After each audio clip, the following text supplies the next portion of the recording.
Tayangan kali ini akan membuka wawasan Anda, terlebih lagi bagi Anda yang menderita kencing manis dan gagal diet untuk kencing manisnya.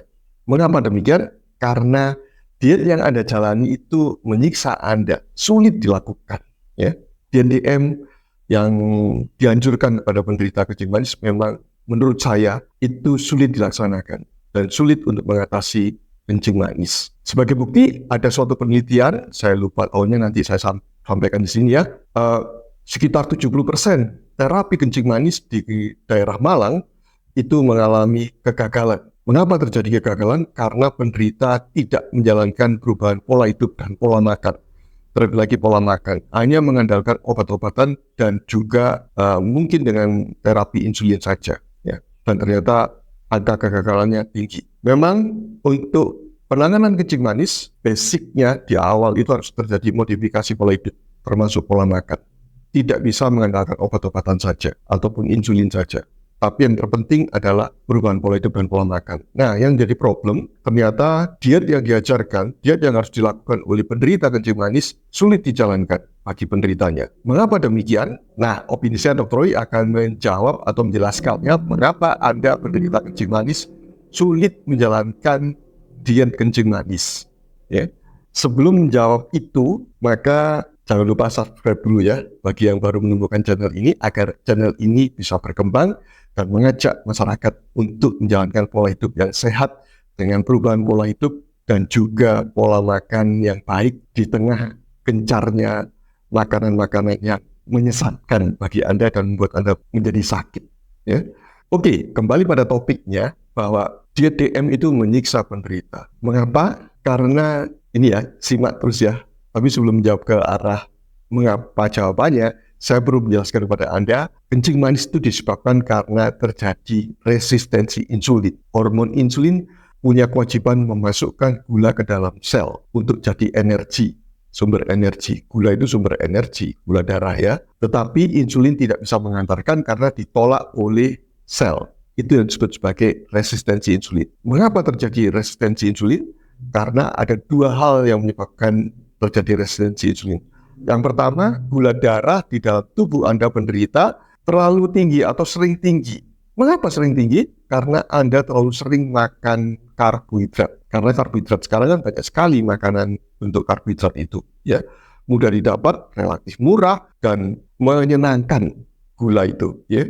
Mengapa? Karena gula bisa memicu dopamin di otak, menyebabkan otak ini ketagihan gula. Beberapa sumber mengatakan bahwa ketagihan gula itu 8 kali lebih kuat daripada ketagihan morfin, ya, katanya seperti itu. Ya, tapi memang demikian karena orang sulit sekali menolak gula kan, mengakibatkan terjadi resistensi insulin karena gula di dalam darahnya tinggi terus. Ketika gula tinggi terus, maka sel itu menolak gula itu. Karena itu dengan demikian menolak insulinnya karena sudah kelebihan. Terlebih lagi sel lemak karena gula yang masuk ke dalam sel tidak dipakai oleh otot. Ya, ototlah yang menggunakan gula sebenarnya. Akhirnya dibuang ke sel lemak. Orang jadi gemuk ketika makan gula. Tanpa makan lemak, makan gula saja orang bisa gemuk loh. Jadi penyebab kegemukan adalah, atau obesitas adalah gula sebenarnya. Nah, kembali pada topiknya ini, gula itu menyebabkan resistensi insulin. Jadi kelebihan gula, kelebihan makanan karbohidrat, tinggi karbohidrat makanannya, pola dietnya. Ya. Kemudian kedua, polanya adalah sering makan. Karena begitu Anda makan, apapun yang Anda makan, terlebih lagi karbohidrat atau gula, itu akan memicu insulin. Insulin yang tinggi terus akan menyebabkan resistensi di dalam tubuh Anda. Ya. Gula tinggi terus jadinya. Mengapa gula tinggi terus? Pertama, sebelum terjadi insulin resisten, ketika Anda konsumsi gula, dalam hal ini karbohidrat yang tinggi, maka gula ini akan segera diturunkan oleh tubuh ini melalui insulin. Ketika tubuh awalnya spike tinggi, kemudian turun drastis, menyebabkan otak merasa kekurangan gula. Ketika kekurangan gula, maka otak akan memerintahkan cari makan. Yang dicari apa? Ya, karbohidrat lagi makanannya, yang manis-manis ya, ataupun karbohidrat yang gurih. Anda tahu karbohidrat yang gurih?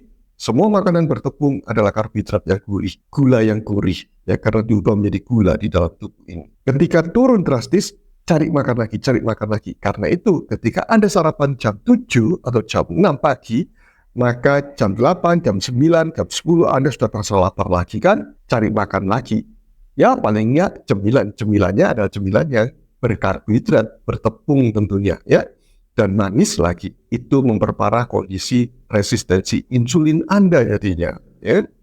Jadi lapar lagi ya, cari makan lagi. Begitu terus akhirnya terjadi resistensi insulin beneran ya, dan ketika terjadi insulin resisten, gula di dalam darah banyak sebenarnya. Anda makan kan terus karbonya. Gula banyak tetapi tidak bisa dimasukkan ke dalam sel. Untuk mengubah jadi energi harus masuk sel. Gula itu harus masuk sel ya. Dan sel akhirnya ketika terjadi resistensi merasa kurang gulanya, sumber energinya kurang untuk membuat energi, maka gula ini harus sel ini akan beritahu ke otak, aku butuh gula loh, ya.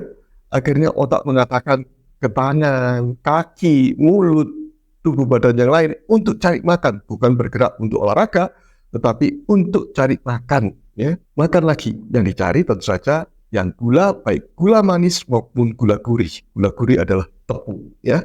Nah, itulah yang terjadi ketika terjadi resistensi insulin dan terjadi kencing manis. Nah, kita beralih pada dietnya. Diet kencing manis itu ada 3C kuncinya.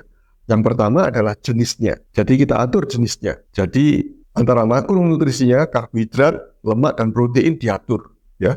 Tapi ternyata DDM yang diajarkan kepada penderita itu masih dominan adalah karbohidrat. 45-55% adalah karbohidrat. Sisanya dibagi berdua antara protein dan lemak. Ya.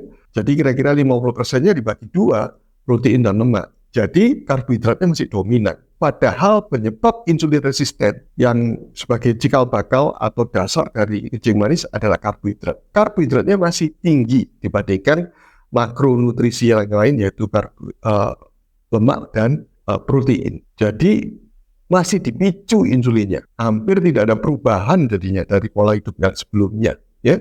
Nah, karbohidratnya memang dikurangi. Kita masuk ke J yang kedua yaitu jumlah. Jumlahnya memang dikurangi daripada porsi sebelumnya. Ya. Kalau porsi orang yang tidak kencing manis, ya, yang pola hidupnya tidak sehat dan akan menjadi kencing manis tentunya adalah porsi karbohidratnya sekitar 60-65% dari porsi makannya atau bahkan lebih ya. Nah, sekarang untuk kencing manis diturunkan jadi 45-50-55% ya, turun sekitar 10-15%-an lah ya, turun ya. Dari mungkin dari 3 centong nasi menjadi 1 centong nasi saja dari sisi jumlahnya. Nah, ini menyiksa sekali kan jadinya ya. Jadi dengan porsi 3 centong porsi nasi saja, orang kencing manis itu mudah lapar, masih cari makan lagi, lapar lagi. Mengapa? Mekanisme insulin resisten yang saya sebutkan tadi itu, gulanya banyak di dalam tubuh, tapi tidak bisa dipakai karena ditolak oleh sel. Ya. Padahal selnya merasa kelaparan. Nah, inilah yang unik pada orang kencing manis. Makan lagi. Porsinya diturunkan. Apa nggak kelaparan malahan? Ya, cari makan lagi kan? Oke lah. Bagi pencipta diet ini menyadari bahwa orang kencing manis harus sering makan karena mudah lapar. Akhirnya ditambah jadwalnya. Jadwal orang makan untuk diet kencing manis itu 5-6 kali makannya. Hampir sama dengan orang-orang yang memang biasa sekarang ini dengan makan karbohidrat yang tinggi atau insulin resisten tadi itu 6 kali makan. Orang sekarang kan makannya 6 kali ya, terkena kencing manis ataupun tidak. Pagi sarapan, kemudian ada snack pagi, makan siang, snack sore, kemudian makan malam, dan snack malam. Dan bahkan kalau begadang, makan lagi malam-malam. Nasi goreng, mie goreng, atau mie instan. Bener kan? Ya. Orang kencing manis tipikalnya sama dengan orang yang memang menuju ke kencing manis ya, yang tidak baik tadi itu selalu makan 6-7 kali, tetapi orang kencing manis dibuat jadwalnya 5-6 kali. Setiap kali makan, apapun yang dimakan pasti memicu insulin. Terlebih lagi yang dimakan adalah karbohidrat. Tadi 3 makanan utamanya dominannya masih karbohidrat kan? 45-55% adalah karbohidrat. Jadi masih memperparah kondisi kencing manisnya masih parah, seharusnya benar-benar drastis dikurangi. Kemudian di antara makan besarnya ada snacknya. Snacknya terutama adalah buah ternyata. Ya. Dan kadang-kadang malah kentang. Ya. Buah pun juga memicu insulin. Karena buah terdiri dari glukosa dan fruktosa. Fruktosa dalam buah justru memperparah insulin resisten melalui mekanisme fatty liver. Ya. Karena fruktosa cenderung membuat terjadi fatty liver atau perlemakan hati. Perlemakan hati itu akan memperparah atau memicu timbulnya insulin resisten yang akan berujung pada kencing manis. Nah, inilah yang bukan menjadi solusi dari dietnya kan. Satu, menyiksa penderitanya karena porsinya dikurangi, karbonya dikurangi, kekurangan karbo akan memicu rasa lapar dan mencari makanan lagi, craving lagi kan. Karena gula itu daya ikatnya ke otak 8 kali lipat dibandingkan morfin. Ada sumber yang mengatakan demikian. Ya, entah benar entah tidak, tapi memang sulit sekali kan melepas ketergantungan akan rasa manis, rasa gurih dari tepung kan, sulit sekali kan. Itu buktinya bahwa Anda craving bagi penderita kencing manis. Ya, sakau jadinya, cari makan lagi. Karena itu mudah sekali melanggar. Kalau satpamnya, ya, penjaganya bukan diri Anda sendiri sebagai penjaganya yang melekat, yaitu penderita kencing manis, dijaga oleh dirinya sendiri, mengandalkan orang lain jaga, seringkali mencuri-curi ataupun mencari makanan yang berbentuk karbohidrat. Karena sangat sulit, sakol jadinya. Dari 3 centong dikurangi jadi 1 centong, itu membuat penderita kalang kabut jadinya, sakol jadinya. Ya. Kemudian dari jumlah didukung malah didorong untuk sering makan. Begitu makan, insulin akan keluar. Semakin banyak keluar, insulin resisten keluar, akan memperparah kencing manisnya jadinya. Keradangannya tinggi, kerusakan di dalam tubuh orang penderita kencing manis juga makin tinggi jadinya. Itulah penyebab kegagalannya, menyiksa penderitanya. 1 dari rasa lapar, 2 dari insulin yang terus-menerus keluar, mengakibatkan kerusakan di dalam tubuhnya juga makin parah jadinya. Demikian penjelasan saya mengapa diet kencing manis menyiksa penderitanya, merusak penderitanya. Jadinya seharusnya diajarkanlah penderita kencing manis itu menggunakan alternatif sumber energi, yaitu keton. Ya, keton adalah sumber energi alternatif di dalam tubuh selain glukosa. Syaratnya gulanya harus rendah, insulinnya harus rendah, barulah bisa menggunakan keton. Karena keton itu hasil pembakaran lemak di dalam tubuh. Ya, ketika lemak dibakar, syaratnya insulinnya harus rendah. Karena insulin yang tinggi itu menghambat pembakaran lemak dan yang terjadi menimbun lemak. Ya. Lemak yang tinggi akan merusak tubuh jadinya. Terjadi keradangan yang makin tinggi. Nah, inilah penyebab kegagalan diet DM. Seharusnya diarahkan ke penggunaan keton sebagai tenaga sumber energi alternatifnya, sekaligus juga membabat habis lemak-lemak yang berlebihan di dalam tubuh penderita. Karena penderita kencing manis cenderungnya adalah obesitas. Ya. Jadi ketika menggunakan keton, tidak menggunakan gula, berbeda dengan diet kencing manis yang komposisi karbohidratnya masih tinggi, maka diet rendah karbohidrat, tinggi lemak, moderate protein, contohnya diet keto, itu bisa menjadi alternatif solusi terhadap pengobatan kencing manis yang diderita oleh penderita DM. Ya. Jadi arahkan ke sana. 2 hal yang mengatasi pada prinsip akar masalah dari insulin resisten sebagai akar dari kencing manis, yaitu jumlah gula yang tinggi, karbohidrat yang tinggi, dan frekuensi makan yang terlalu sering. Nah, pola hidup low carb diet, ya, yang disebut sebagai ketofastosis, itu mengatasi 2 hal ini. Rendah karbohidrat, ya, untuk mengatasi supaya insulin tidak terpicu. Kemudian kedua, frekuensi makan juga diturunkan dengan intermittent fasting, juga mengendalikan keluarnya insulin. Nah, ini berarti mengatasi akar masalahnya kan. Kalau Anda tidak mengatasi akar masalah atau bahkan tidak menemukan akar masalah, maka masalah itu akan terus berulang dalam hidup Anda. Ini prinsipnya, ya.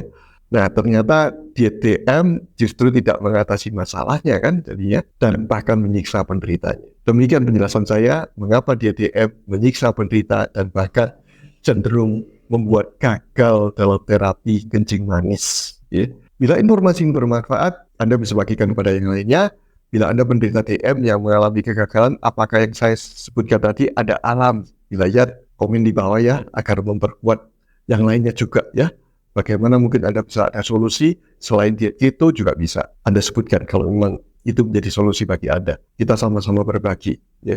Bagi Anda yang tertarik untuk diet keto dan intermittent fasting untuk solusi kencing manis, Anda bisa simak pada channel ini juga. Saya cantumkan linknya di bawah ini ya, di kolom deskripsi. Anda bisa klik di sana. Bagi Anda yang belum subscribe, jangan lupa subscribe ya, klik notifikasi dan ikuti terus channel ini ya, supaya Anda bisa mendapatkan informasi praktis mengenai pola hidup yang sehat dengan cara mengurangi ketergantungan pada obat-obatan melalui perubahan pola hidup dan pola makan yang sehat. Terima kasih Anda sudah menyaksikannya. Salam sehat dari saya Dr. Roy. Stay healthy. Tetap semangat bagi penderita kencing manis ya.